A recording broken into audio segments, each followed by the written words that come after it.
गर्भवती सीमा शेरनी के पीछे एक कांचा नाम का खूंखार बाघ पड़ा था। कांचा किसी भी हाल में शेरनी के पेट में पल रहे उसके बच्चे को मारना चाहता था। शेरनी, आज तुम मुझसे बचकर कहां तक भागेगी? आज मैं तेरे गर्भ में पल रहे बच्चे को खत्म करके ही सुकून लूंगा। शेरनी बहुत ज्यादा घबराई हुई थी।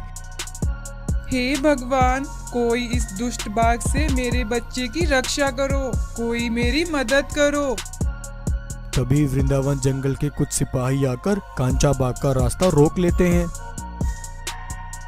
सीमा शेरनी भागती हुई एक दूसरे जंगल में पहुंच जाती है और वहीं जाकर बेहोश हो जाती है। कुछ देर में सीमा शेरनी एक नन्हे सफेद शेर को जन्म देती है। नन्हा सफेद शेर भूख से रोने लगता है। तभी एक गाय उसकी आवाज सुनकर उसके पास आती है। अरे बेटा, क्या हुआ? तुम क्यों रो रहे हो? हे भगवान, लगता है यह शेरनी इस बच्चे की माँ है। यह शेरनी अभी जिंदा है, मुझे इसकी मदद करनी होगी। तब गाय जंगल के कुछ जानवरों को बुलाकर शेरनी और उसके बेटे को अपने घर ले आती है। थोड़ी देर में सीमा शेरनी को होश आता है। कहाँ है मेरा बेटा? मुझे मेरा बेटा चाहिए। कहाँ है मेरा बेटा? बताओ मुझे। शांत हो जाओ शेरनी बहन, तुम्हारे बेटे को कुछ नहीं हुआ है। तुम्हारा बेटा यहीं है, ये देखो। शेरनी अपने बेटे को देखकर खुश हो जाती है और चैन की सांस लेती है। तेरा लाख लाख शुक्र है भगवान, तूने मेरे बेटे को बचा लिया।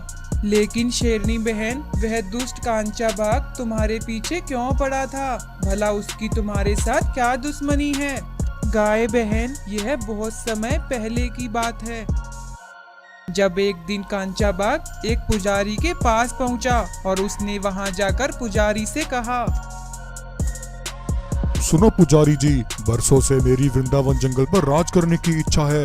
मैं वृंदावन जंगल पर अपना कब्जा करना चाहता हूँ, लेकिन इस समय मेरे पास इतनी ताकत नहीं जिससे मैं वृंदावन जंगल के राजा भानु प्रताप को हरा सकूं। उसके लिए मुझे ढेर सारी शक्तियाँ चाहिए। तुम मुझे ऐसी शक्तियाँ दो जिससे मैं भानु प्रताप को हराकर उसके जंगल पर अपना कब्जा कर सकूं।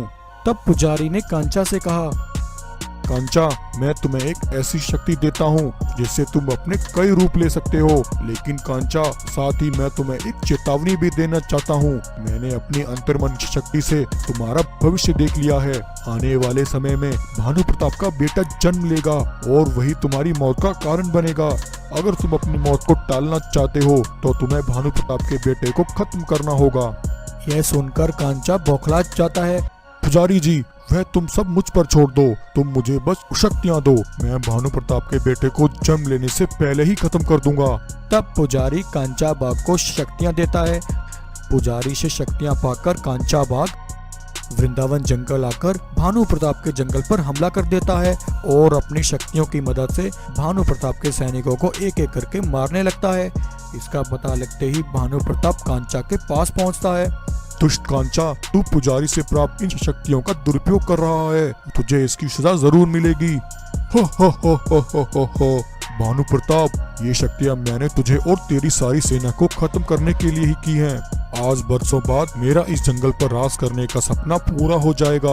आज से ये जंगल मेरा हो जाएगा। मुझे पता है तेरी पत्नी सीमा शेरनी गर्भवती है। पहले मैं तुझे खत्म करूंगा, उसके बाद मैं तेरी पत्नी के पेट में पल रही संतान को भी खत्म कर दूंगा। ऐसा कहकर कांचा भानु प्रताप पर हमला करता है और भानु प्रताप को वहीं जान से मार डालता है। वहीं उसे ऐसा करते हुए एक भालू देख लेता है। भालू फौरन भागता हुआ सीमा शेरनी के पास पहुंचता है और उसे सारी बात बताता है। भालू की सारी बातें सुनकर सीमा शेरनी बहुत दुखी हो जाती है। भालू, मुझे अपने बच्चे को उस दुष्ट बाघ से बचाने के लिए इस जंगल को छोड़कर जाना होगा। मैं अब इतनी बेसहारा हो चुकी हूँ, मैं तुम्हारी कोई मदद नहीं कर सकती। अगर हो सके तो भालू, तुम सभी जानवरों को लेकर दूसरे जंगल चले जाओ। अगर मैं जिंदा रही तो मैं तुम्हें वहीं मिलूंगी।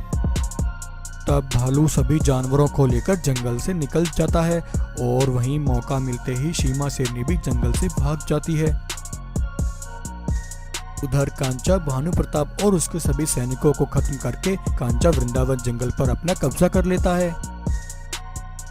गाय बहन, अब वह कांचा बाघ मेरे बेटे की जान का दुश्मन बन गया है। वह कैसे भी करके मेरे बेटे को मारना चाहता है। शेरनी बहन, तुम चिंता मत करो, हमारे होते हुए वह दुष्ट बाघ तुम्हारे बेटे को कोई हानि नहीं पहुंचा सकता। पुजारी ने जो भविष्यवाणी की थी वह सच साबित होगी। मृत्यु को कोई नहीं टाल सकता। मैं उस पुजारी का पता जानती हूँ। तब गाय सीमा शेरनी और उसके बेटे को लेकर उस पुजारी के पास पहुंचती है और पुजारी को कांचा बाघ के जुल्मों की सारी कहानी बताती है। पुजारी जी, आपने सालों पहले जो भविष्यवाणी की थी उसके सच होने का अब वक्त आ गया है। आपके सामने खड़ा यह सफेद शेर सिम्बा भानु प्रताप का ही बेटा है। अब आप इसे ऐसी शक्तियां दीजिए जिससे यह उस दुष्ट बाघ का सामना कर सके और उसके जुल्मों से हमारे जंगल को बचा सके।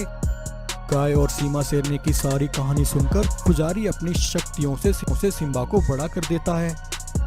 सिम्बा, मैंने पहले ही कांचा को कुछ विशेष शक्तियां दे रखी हैं। तुम उनका सामना करने में असमर्थ हो, लेकिन मैं तुम्हें इसका एक उपाय बताता हूँ जिससे तुम कांचा की असीम शक्तियों को रोक पाओगे। ये लो सिम्बा, ये एक जादुई मणि है। जब कांचा तुम्हारे सामने अपनी शक्तियों का प्रयोग करे तब तुम इस मणि को कांचा के आगे रख देना। कांचा की सारी शक्तियाँ इस मणि में समा जाएंगी और फिर तुम कांचा को आसानी से मार पाओगे। तब सिम्बा पुजारी से मणि लेकर कांचा के पास पहुंचता है। कांचा बाघ, आज तेरा अंत निश्चित है। तूने मेरे मासूम पिता की हत्या की और मेरे मासूम जंगल के जानवरों पर बहुत जुल्म किए। आज मैं तुझसे तेरे सारे पापों का हिसाब लूंगा। हो हो हो हो हो हो हो।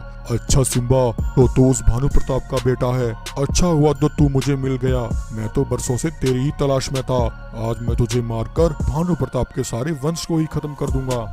ऐसा कहकर कांचा सिम्बा को मारने के लिए अपनी शक्तियों का प्रयोग करता है, लेकिन तभी सिम्बा उस जादुई मणि को कांचा के आगे रख देता है। कांचा की सारी शक्तियां उस मणि के अंदर समा जाती हैं और उसकी शक्तियां काम करना बंद कर देती हैं। यह देखकर कांचा हैरान हो जाता है। इससे पहले कांचा कुछ करता, सिम्बा अपनी पूरी शक्ति से कांचा पर हमला करता है और अपने एक ही वार में कांचा की जीवन लीला समाप्त कर देता है।